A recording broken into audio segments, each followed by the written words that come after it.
La Seconde Guerre mondiale représente une épopée de plus pour les Alsaciens, une épopée de plus pour ce territoire qui a changé de nationalité à 5 reprises en très très peu de temps.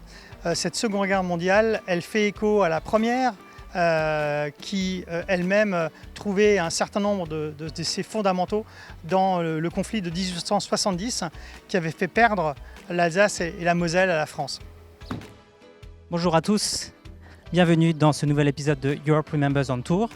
Cette semaine, nous sommes en Alsace pour raconter l'histoire de cette Europe qui se souvient. Aujourd'hui, nous sommes plus particulièrement à Colmar et à Turkheim pour vous raconter l'histoire de cette belle région.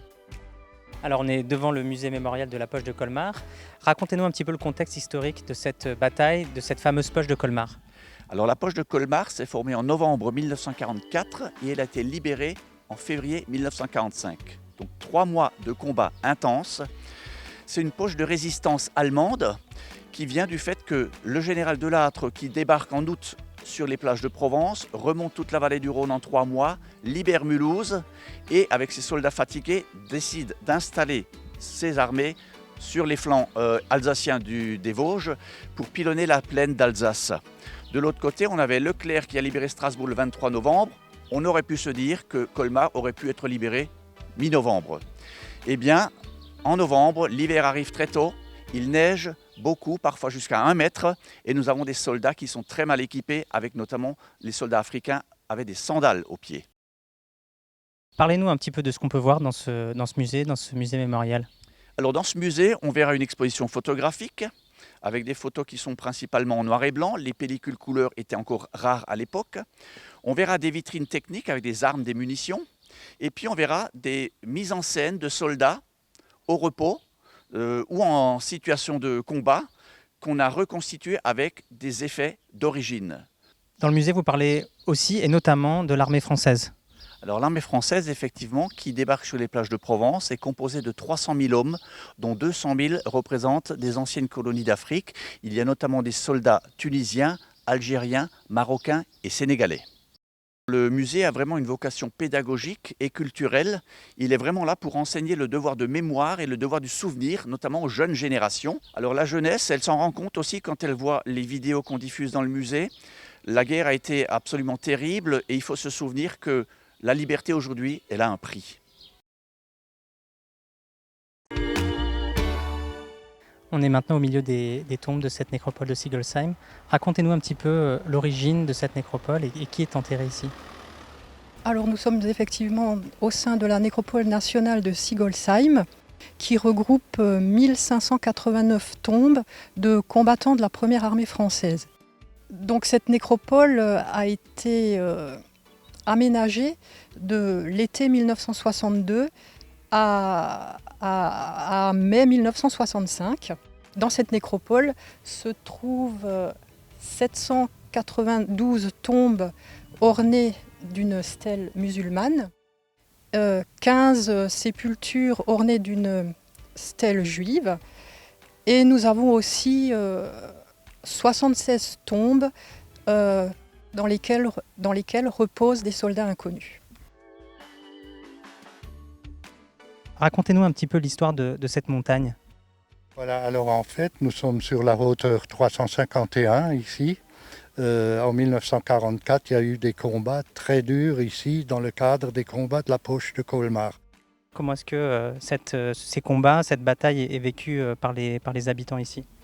Alors les habitants, dès le 6 et le 7 décembre 1944, les tirs d'artillerie et d'infanterie d'ailleurs ont commencé et les gens se sont réfugiés dans les caves les plus fortes et notamment dans la cave du couvent des Capucins où nous étions 380 personnes à un moment donné réfugiées dans les caves et les Capucins faisaient tous les jours la soupe pour ces personnes-là. À titre personnel, pour vous, cette histoire, en quoi c'est important de la raconter aujourd'hui ? Oui, alors moi j'avais 6 ans à l'époque et j'étais donc avec mes parents et mon frère et nous étions donc dans la cave du couvent. Et nous y avons été avec des moments de sortie, de rentrée, mais le plus souvent terrés dans la cave, quoi. Et donc il y a eu une grande bataille le 19 décembre où les Alliés ont attaqué par l'ouest, donc depuis Kinsheim. Et malheureusement, ils ont été repoussés. Et le village a déjà auparavant, mais là, il a vraiment beaucoup de maisons ont brûlé. Et notre maison a brûlé là. Et nous avons dû fuir à travers la plaine jusqu'à Colmar, où nous avions de la famille. Et de Colmar, nous sommes repartis vers Husren-les-Châteaux, où nous avions des cousins qui nous ont recueillis jusqu'en mai 1945.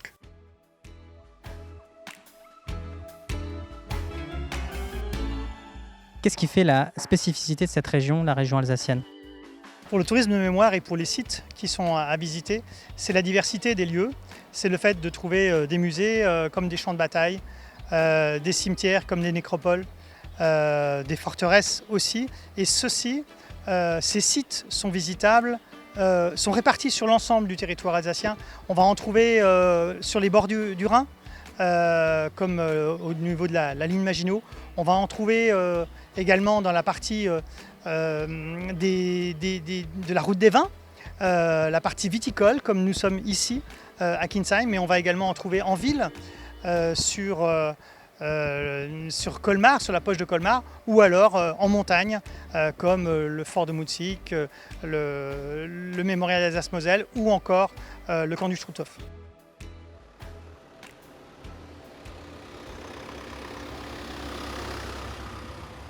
On est devant le mémorial en l'honneur de Audie Murphy. Racontez-nous un petit peu l'histoire de ce mémorial et aussi du sentier et des sentiers qui existent autour de ce mémorial. Alors ce mémorial est né d'abord d'une initiative privée à la fin de l'année 1999. Ce sont des passionnés d'histoire locale qui ont décidé de construire de leurs propres mains avec les anciens combattants ce lieu en mémoire de l'action héroïque d'Audie Murphy. Il a été inauguré en janvier 2000 pour les 55 ans de la libération du village. Aujourd'hui, c'est un lieu devant lequel des cérémonies sont régulièrement organisées, tous les mois de janvier, tous les ans, en mémoire d'Audie Murphy. Et nous souhaitons aujourd'hui l'intégrer dans un sentier plus large qui sera dédié aux mémoires de la Seconde Guerre mondiale, puisqu'il y a d'autres lieux remarquables à proximité, notamment le lieu d'un crash d'un avion britannique qui s'est crashé en décembre 1944 et qui du coup est intégré à cette histoire locale. Audie Murphy était un garçon, le 7e garçon d'une fratrie de 12, d'une famille de métayers du Texas. Il voulait toujours être soldat. Il a débarqué la première fois à Casablanca. Après, il a débarqué en Sicile avec l'armée de Patton. Puis, il a débarqué au sud de Naples. Là-bas, malheureusement, il a attrapé le paludisme, ce qui l'a empêché de débarquer à Anzio, comme ses copains. Mais on le retrouve par après dans le débarquement de Provence le 15 août 1944, dans la première vague, où il a débarqué à Ramatuelle et où il a fait preuve de ses qualités exceptionnelles de tireur, en éliminant tout un bureau d'officiers allemands. On le retrouve après dans la libération de Montélimar, et après il a remonté la vallée du Rhône, comme tout le monde, et on le retrouve encore une fois dans les Vosges, à Lure, où il a été blessé. Là-bas, il a été soigné à Aix-en-Provence, puis il est revenu pour la poche de Colmar, milieu janvier 1945. Et alors c'est là qu'on le retrouve à Holzwiller, où il a fait son exploit, dirais-je, qui lui a valu la plus haute distinction américaine, la médaille du Congrès. Pourquoi ? Parce qu'il était là avec son unité dans cette forêt. C'était le vendredi 26 janvier 1945. Les Allemands étaient dans le village à Holzwiller et il faisait très froid, un froid glacial et il avait de la neige partout. Et à 2h de l'après-midi, il va venir des chars qui sortent de Holzwiller et qui voulaient encercler son unité. Il a commandé à son unité de se retirer en arrière parce que ça devenait trop dangereux. Il a pris son fusil et a commencé à tirer sur les Allemands qui accompagnaient les chars, à peu près 200 personnes. Et une fois les munitions épuisées de son mousqueton, il a vu un char qui flambait, mais avec une mitrailleuse. Il a pris la radio avec lui, il est monté sur le char, il a armé la mitrailleuse et il a descendu tout un bataillon d'Allemands.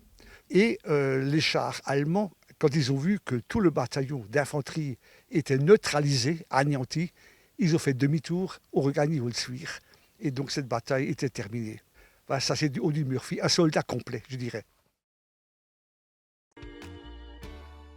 C'est la fin de ce premier épisode ici en Alsace, dans des conditions un petit peu difficiles avec la pluie et l'orage qui s'annoncent.